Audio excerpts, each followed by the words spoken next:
Welcome back, America. I'm Hugh Hewitt live in Studio West. I had the great honor in my life to interview Buzz Aldrin, and I got to interview Alan Shepard, two men who walked on the moon. I never got to interview Neil Armstrong. But now I get to interview the Neil Armstrong of new media. John Ashbrook joins us. John is one of the fellows at Comfortably Smug.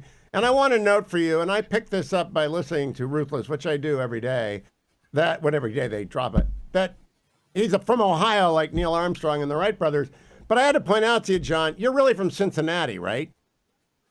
I am from Cincinnati, Hugh, and I will mention that Neil Armstrong is from the southern part of the state, along with the Wright brothers. Neil Armstrong spent much of his boyhood in Warren Champion. I want you to know that. Look it up, John Ashbrook. He might have been born in Southern Ohio, but he got up to Warren Champion very quickly. Congratulations. You are the official White House correspondent of the fellas. You are the ambassador of rationality to that crazy lunatic house of the White House press corps.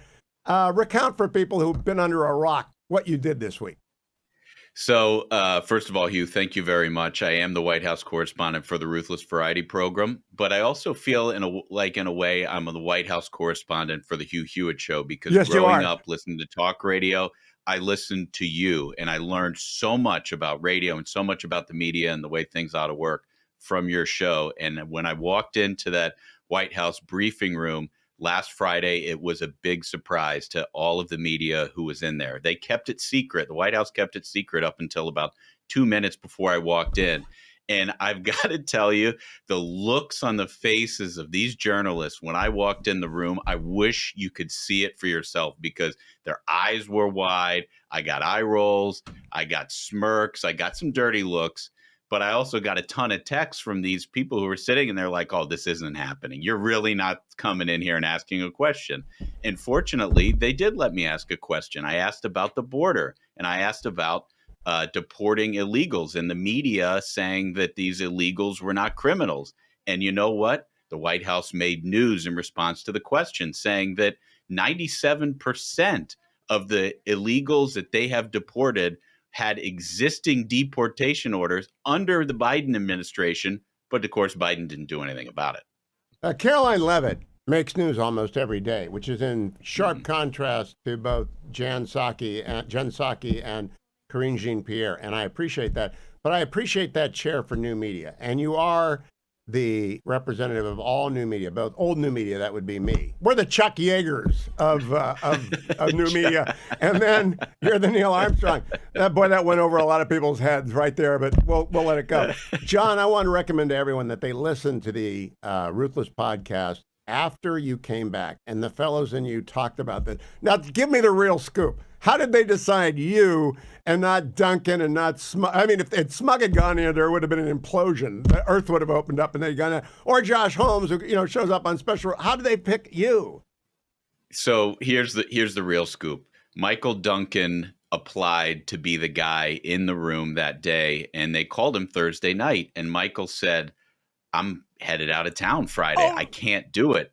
So Michael called me and said, hey, they're giving us an opportunity to go over there and ask a question.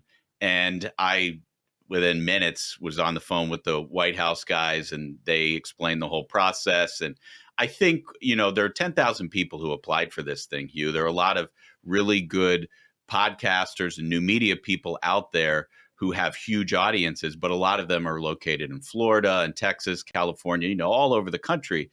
And I think one of the reasons why we were first is because our studio is just 2 blocks from the White House. They knew we'd be able to get there on a short notice, which is, Thursday to Friday afternoon. So grateful to just have an opportunity to provide, or ask a question. And so grateful that this White House and this administration and this president are actively working to make sure that the legacy media isn't the only media who's represented asking questions. And I really get the sense, Hugh, that there is a lot more of this to come. They understand. Yeah, but I want to make you're saying Michael Duncan is the Apollo 13 of new media. Yeah, right. Maybe he'll get the movie. He might get the movie. He had to go. So somebody, listen, when he goes out of town, I go to work. I got to tell you as well, Dwayne applied. Dwayne has now got Dwayne's good. World. I can't wait for Dwayne to get in there. You nudged him aside. You pushed it. He's mad at you. You like shoved all the other new media people. Oh, I'm cheering him on. I'm not mad at all. I think this is grand. You nudged all those people out. Now I got to ask. I want people to listen to Ruthless because the reason they invited you, you're good at this. You guys are pros. I have one of you on at least every week, and that's because I'm trying to get the word out about Ruthless. I want your reaction to the Politico story because I know John Harris. I like John Harris. I helped Mike Allen and Jim Van de Heijst start the thing by putting them on every week for as long as I thought it was going to be good. They're out with a statement today saying we never took any government funding. Well, I don't know if they mean to deceive people, but that's not true. When they got all those subscriptions, it's like redecorating your office the first day you walk into an agency. You don't do that. You don't buy a $12,000 set of drapes or you will get called on it. Right. And they are getting called on it. And you know, as well as I do, that their publication is full of stories where they characterize someone as taking money from the government as a subsidy. And, you know, maybe they aren't as specific in that description as they could have otherwise been.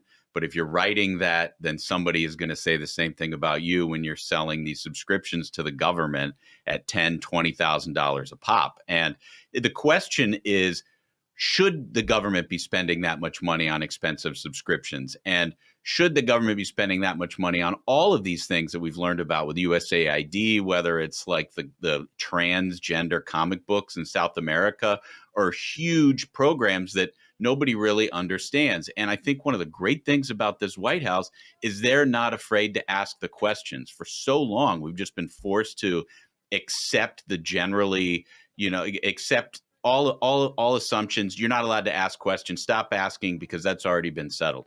Well, they're questioning assumptions in this White House. It's one of the things, the best things about Caroline Leavitt, to be honest with you.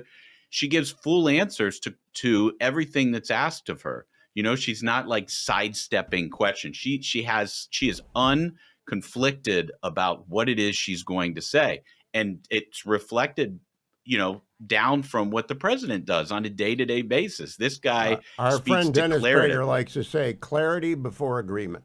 And she's very clear, the president. John, I want to close with this thought. I hope, Chairman Watley was on your program before the election. And I hope you guys from Ruthless put the application in to host the second Republican presidential primary debate in 2028. First one will go to Fox. But now I think, since you're the Neil Armstrong of new media, the Ruthless podcast ought to host the second presidential debate if you got your application in. It'd be one small step. I really got to tell you, that'd be great. That'd be great. We got to put it in. You got to call them up right now. We're putting it in early. We want to be ahead of everyone. John Ashbrook of Ohio, even though it's Cincinnati and even though he's a Bengals fan, congratulations into journalism history. The Pulitzer is next. If you wanted one, but you probably don't want one. Say hello to the fellas for me. Everybody out there, go like and subscribe. Ruthless Podcast.